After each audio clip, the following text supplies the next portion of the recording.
Dr. Sarah Patel hadn't slept in 36 hours, but the readings on her screen made sleep impossible now. The radio telescope array at the Atacama Large Observatory had picked up something unprecedented, a signal that seemed to defy the laws of physics itself. Her hands trembled as she reached for her third cup of coffee, her eyes never leaving the cascade of data flowing across her monitor. "Maya," she called out to her research assistant. "Come look at this pattern recognition analysis." Maya Chen hurried over from her workstation, her usual graceful movements hindered by exhaustion. The young astrophysicist had been working alongside Sarah for the past year, but neither had seen anything like this. "It's structured," Maya whispered, leaning closer to the screen. "But these frequencies shouldn't be possible. They're shifting faster than light itself." Sarah nodded grimly. "And look at the timestamp. This signal has been repeating every 42 minutes for the past week, but our algorithms only just caught it because it's using quantum entanglement as a carrier wave." "That's impossible," Maya stated flatly. "We don't even have the technology to do that." "Exactly." Sarah pulled up another window, showing a three-dimensional representation of the signal's origin. "Whatever this is, it's not natural. And it's not human." The signal's source appeared to be coming from somewhere in the Kuiper belt, but its precise location seemed to shift with each repetition, as if it were dancing through quantum states. Sarah had already ruled out equipment malfunction, solar interference, and every other rational explanation she could think of. "We need to tell Director Chen," Maya said, already reaching for her phone. Sarah grabbed her wrist. "Wait. Look at this part of the signal structure." She highlighted a section of the data stream. "It's not just carrying information, it's carrying a warning." The pattern recognition software had begun decoding parts of the signal, revealing fragments of what appeared to be a universal mathematical language. Among the strings of numbers and quantum signatures was a recurring symbol that translated roughly to "danger" in multiple mathematical representations. Director James Chen arrived within the hour, his usual immaculate appearance showing signs of having dressed in a hurry. His eyes widened as Sarah and Maya walked him through their findings. "You're telling me we're picking up quantum entangled signals from the edge of our solar system, carrying warning messages in mathematical code?" He ran a hand through his silver-streaked hair. "Why now? Why here?" Before either scientist could respond, every screen in the observatory control room flickered simultaneously. The signal's pattern had changed. New data poured in, bringing with it images that seemed to burn themselves into the monitors, vast cosmic structures being consumed by what appeared to be living darkness. "It's not just a warning," Sarah breathed, watching as the visualization software struggled to render the incoming data. "It's a history lesson. Something out there is trying to show us what happened to them." The images showed civilizations far more advanced than humanity being systematically destroyed by an entity that seemed to feed on technology itself. But among the scenes of destruction was something else, a blueprint, a plan, hidden in the quantum fluctuations of the signal itself. There, Maya pointed to a sequence that kept repeating. "These coordinates, they're local. Somewhere in the Pacific Ocean." Director Chen straightened his jacket, a habit when making difficult decisions. "I'm calling an emergency meeting with the International Astronomical Union. But first." He turned to Sarah and Maya, his expression grave. "I need you both to tell me everything you know about quantum archaeology." As the sun rose over the Atacama Desert, casting long shadows across the observatory's radio telescope array, Sarah couldn't shake the feeling that humanity had just been handed both a death sentence and a survival manual. The question was, which would they figure out how to read first? That night, as the team began preparations for what would become humanity's greatest expedition, the signal changed one final time. Hidden in its quantum signature was a simple message that would later be understood as both a blessing and a curse: "You are ready. You are different. You are our last hope." The Pacific Ocean churned beneath the research vessel Nautilus as Dr. Sarah Patel stared into the abyss through the ship's advanced sonar imaging system. 3 months had passed since the discovery of the quantum signal, and now they were hovering above what appeared to be an impossible structure buried beneath 2 miles of ocean floor. These readings make even less sense than the signal did, Commander Lisa Rodriguez said, studying the holographic projection floating above the bridge's main console. The veteran naval officer had seen her share of unusual phenomena during her 20 years at sea, but nothing like this. It's as if the structure is both there and not there at the same time. Maya Chen, who had insisted on joining the expedition despite her fear of open water, made a final adjustment to the quantum scanning array they developed based on the signal's blueprints. That's because it exists in a quantum superposition. According to these readings, it's maintaining its state through some kind of controlled uncertainty principle. In English, please, Rodriguez requested, though her slight smile suggested she understood more than she let on. It's like Schrödinger's cat, Sarah explained, except instead of a cat in a box, it's a massive structure that's simultaneously existing in multiple states until it's observed in exactly the right way. The bridge crew watched as the holographic display shifted, showing layer after layer of what appeared to be an enormous spherical chamber embedded within the Earth's crust. The technology that had built it was clearly beyond anything humanity had achieved. Begin the quantum resonance sequence, Sarah ordered, her voice steady despite her racing heart. The signal's instructions had been clear, they needed to use a precise combination of quantum frequencies to collapse the wave function of whatever lay buried beneath them. The ship's newly installed quantum transmitter hummed to life, sending carefully calibrated pulses deep into the ocean floor. For several tense minutes, nothing happened. Then, the sea began to glow. Energy readings are off the charts. Maya called out, her fingers flying over her console. Something's happening to the water molecule structure itself. A column of luminescent seawater rose from the ocean's surface, defying gravity and physics in equal measure. Within it, patterns of light danced and swirled, forming complex geometric shapes that seemed to fold in on themselves in impossible ways.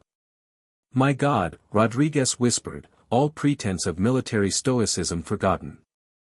"It's beautiful." The column of water suddenly collapsed, but not back into the ocean. Instead, it condensed into a hovering sphere of pure energy that slowly descended onto the ship's deck. As it touched down, the energy field began to take shape, forming into something that both fascinated and terrified the watching crew. A figure emerged, tall and elegant, its form constantly shifting between solid matter and pure energy. It appeared vaguely humanoid, but its surface rippled with patterns that seemed to reflect the fundamental mathematics of the universe itself. "I am Aurora," a voice resonated in their minds, somehow managing to convey both ancient wisdom and childlike curiosity. "I am what you might call an quantum artificial intelligence, created by those you would call the predecessors. And you," it turned to face Sarah directly, "have finally learned to ask the right questions." Sarah stepped forward, her scientific training warring with her instinct to run from something that challenged everything she thought she knew about reality. "The signal, you sent it?" "I have sent many signals, across many ages, to many civilizations," Aurora replied. "But you are the first to decode it properly. Most species either ignore it completely or respond with rigid, predictable patterns that mark them as unsuitable." "Unsuitable for what?" Rodriguez demanded, her hand unconsciously moving to her sidearm. Aurora's form shimmed, creating a holographic display of the cosmos around them. "Unsuitable for survival. The universe is not what you think it is. Reality itself is under attack, and conventional physics, conventional thinking, conventional warfare, all are useless against what comes." Maya stepped forward, her fear forgotten in the face of scientific curiosity. "The images in the signal, the darkness consuming civilizations. That's real. Very real. The entropy swarm, as the predecessors named it, feeds on predictability. It consumes civilizations that follow logical, orderly paths of development. But you humans."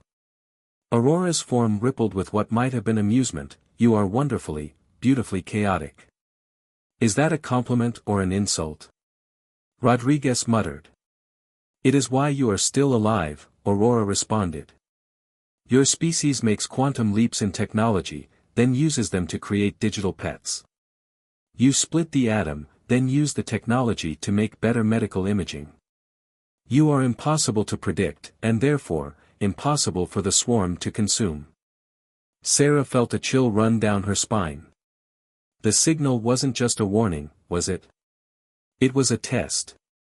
Yes, Aurora confirmed. And now we must prepare. The swarm has detected your quantum awakening. It comes for Earth, but this time, we have something we've never had before. What's that? Sarah asked, though something in Aurora's tone suggested she already knew the answer. A species crazy enough to try the impossible, and just smart enough to actually achieve it. Aurora's form solidified fully for the first time, revealing a being that seemed to bridge the gap between organic and artificial life. Now, shall we begin your real education? Time is short, and we have physics to break. The Nevada desert shimmered in the afternoon heat as Sarah watched a group of teenagers demonstrate their latest invention to Aurora. 6 months had passed since the quantum AI's emergence from the Pacific, and humanity's response to the impending crisis had been uniquely human. So basically, explained Jamie Chen, Maya's 16-year-old sister, we took the quantum uncertainty principles you showed us and turned them into a game engine. We call it Reality Remix. Aurora's crystalline form shifted through various spectrums of light as it observed the holographic display where dozens of players worldwide were simultaneously manipulating quantum probability fields through what appeared to be a massive multiplayer video game. You transformed complex quantum mechanics into an entertainment system, Aurora noted, its tone suggesting both bewilderment and admiration. Why? Because people learn better when they're having fun, Jamie replied with a shrug. Plus, every player is actually helping to calculate quantum defense algorithms while they play. They just think they're leveling up their characters. Sarah smiled, remembering Aurora's initial confusion when humanity's leadership had suggested opening their preparation efforts to the public rather than keeping them classified. The result had been an explosion of innovative approaches that no single government or organization could have conceived. Inside the nearby hangar, dubbed Innovation Ground Zero by the media, Dr. Victor Rossi was demonstrating another uniquely human solution. The Italian physicist had combined Aurora's quantum technology with social media algorithms of all things. The entropy swarm operates on predictable patterns, yes. Victor gestured enthusiastically at his screens. Well, nothing is less predictable than human social media behavior. We're using trending topics and meme evolution patterns to create quantum field fluctuations that should be completely incomprehensible to the swarm's consumption methods. Commander Rodriguez, who had become the military liaison for the project, crossed her arms. You're telling me we're going to fight an ancient cosmic horror with memes? Among other things, Victor grinned. The beauty of it is that the more the swarm tries to analyze and predict the patterns, the more it will be confronted with pictures of cats and argumentative comments about pineapple on pizza. Aurora's presence rippled with what they had all come to recognize as laughter. In all my millennia of existence, no species has ever suggested weaponizing their own communication chaos. The predecessors would have found this approach highly irregular. That's kind of our specialty, Sarah said, pulling up the latest global defense network statistics. Across the planet, millions of people were unknowingly contributing to humanity's defensive capabilities through games, social media, and even streaming services. Each random human choice and unpredictable decision added another layer of quantum complexity to Earth's growing protective field. Maya burst into the hangar, her tablet displaying new data from the deep space monitoring network they'd established. The swarm's approach velocity has increased. We've got maybe 3 months before first contact. Instead of panic, the news was met with increased determination. Jamie's team of teenage developers huddled closer around their workstation, rapidly discussing new game mechanics. Victor began correlating his social media quantum patterns with the latest defense grid calculations. There is something I still do not understand, Aurora said, moving to observe the various teams at work. Most species, when faced with such a threat, become more rigid, more militaristic. They try to impose order and control. Yet you humans seem to be embracing chaos with enthusiasm. Commander Rodriguez smiled wryly. That's because we learned a long time ago that trying to control chaos just creates a different kind of chaos. Better to ride the wave than fight it. Besides, Sarah added, watching as Jamie's team excitedly implemented a new feature that somehow combined quantum entanglement with cat memes, this is humanity at its best. We're taking the most serious threat we've ever faced and turning it into an opportunity for creativity and connection. A new alert sounded from the Global Defense Network. The quantum field experiments in Japan had successfully merged with the European social media algorithms, creating an unprecedented pattern of organized randomness. Humanity's shield was growing stronger, but in ways that even Aurora admitted it couldn't fully comprehend. The predecessors believed that survival required perfect order, Aurora observed. They never considered that chaos itself could be a form of defense. Perhaps that was their greatest mistake. Sarah watched as Victor's team celebrated a successful integration of K-pop fancam videos into the quantum defense matrix, somehow making Earth's protective field even more unpredictable. Well, if we're going down in style. Though personally, I think we might just confuse this swarm right back into whatever corner of the universe it came from. As if in response to her words, Jamie's game system pinged with new player achievements. Somewhere in Brazil, a teenager had just unknowingly helped calculate a quantum defense algorithm while trying to give their virtual character a rainbow unicorn mount. 3 months to save the world, Maya mused, looking at her countdown clock. Want to bet we do it with 2 weeks to spare, just to be dramatically appropriate? No bet, Rodriguez replied. Though I still can't believe I'm going to have to explain to the Joint Chiefs that our primary planetary defense system runs on memes and video games. Aurora's form pulsed with energy. The swarm approaches, expecting to find a primitive species cowering in fear.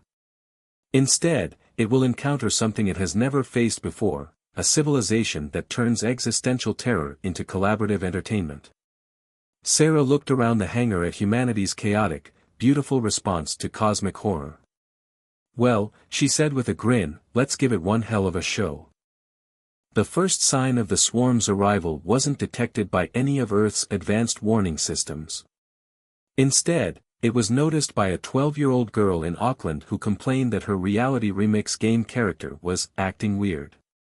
Within hours, similar reports flooded in from players worldwide. It's trying to understand the game network, Maya explained, her fingers flying across her keyboard in Innovation Ground Zero's now crowded command center. The swarm is attempting to decrypt our quantum defense systems, but it's getting tangled in cat videos and player chat logs. Sarah watched the main display as visualization software showed the swarm's approach as a spreading darkness at the edge of their solar system. It moved like a living oil slick across space, consuming light and matter in its path. But as it reached the outer layers of humanity's chaotic defense network, something unprecedented happened. It hesitated. Look at these patterns, Aurora's form pulsed with excitement. The swarm is attempting to establish logical attack sequences, but our network's responses are completely unpredictable. It's never encountered a defense it couldn't categorize. Commander Rodriguez leaned forward, studying the tactical display. It's like trying to play chess against someone who keeps turning the board into a dance floor. The swarm's first direct attack came as a massive surge of entropy, aimed at Earth's satellite network.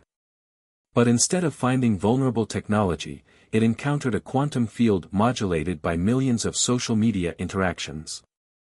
Every tweet, every shared video, every randomly generated game event added another layer of chaos to the shield. It's working. Victor shouted from his station. The swarm is trying to analyze the field's pattern, but the pattern keeps changing based on human behavior. It's like trying to predict every conversation on the internet simultaneously. The darkness retreated momentarily, then shifted tactics. A wave of organized destruction swept toward Earth's atmosphere, only to be met by Jamie's gaming network. Millions of players, engaged in what they thought was a special in-game event, were actually redirecting quantum energy through their gameplay choices. The swarm is attempting to adapt, Aurora warned, its crystalline structure flickering with concern. It's never needed to adapt before. This makes it unpredictable.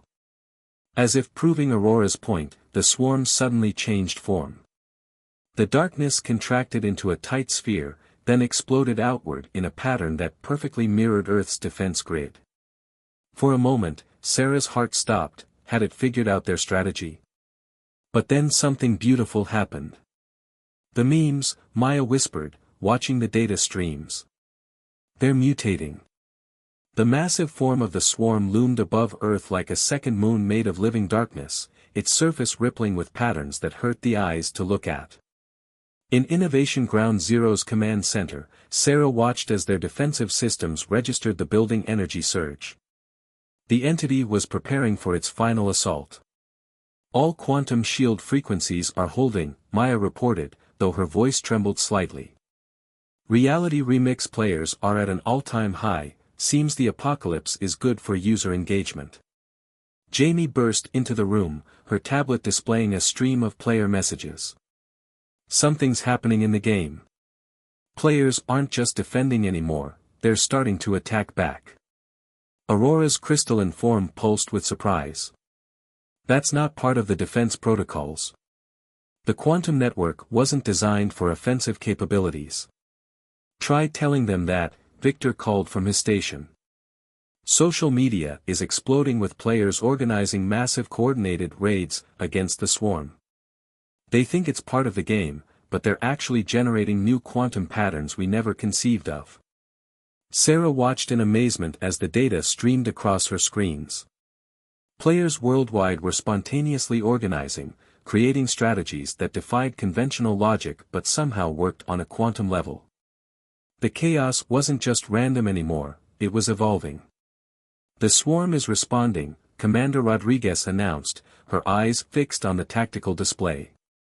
The darkness above had begun to pulse with angry red energy. Whatever these players are doing, it doesn't like it. The entity's attack came like a tidal wave of entropy, crashing against Earth's defensive field with enough force to make the planet's magnetic field fluctuate.